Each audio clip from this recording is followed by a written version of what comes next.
Well, needless to say that this is truly a tragic end to so many lives.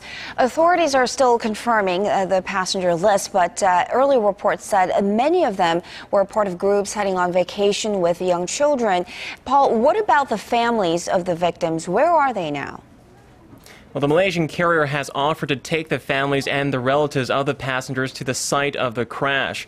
Hundreds have flown to Kiev, while others, including close to the crew, gathered in Kuala Lumpur, where they were briefed by transport and airline officials. And of course, this is the second time in less than 5 months that Malaysia Airlines has faced this kind of disaster. There was a Flight 370, which literally vanished in March, and now the downing of Flight 17 with nearly 300 people on board.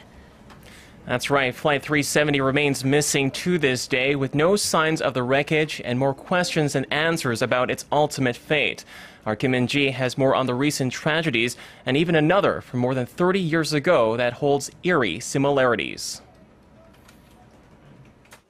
It is with intense regret that Malaysia Airlines announces and confirms that we've received notification from the Ukrainian air traffic control that we lost contact with the aircraft MH17 at 14:15 GMT.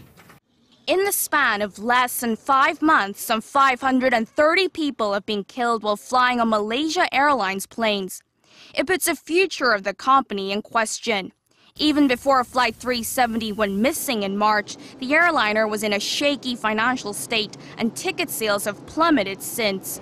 The successive disasters are sure to taint the image of the company.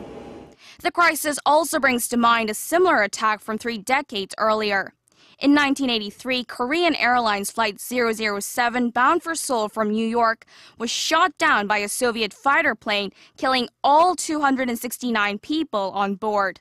The attack came during the peak of the Cold War and further heightened tensions between the West and the Soviet Union. The Korean airliner was shot down after being mistaken as a reconnaissance plane. The downing of Malaysia Airlines Flight 17 and the death of nearly 300 innocent lives appears to also be the result of tensions between states. Kim In-ji, Arirang News.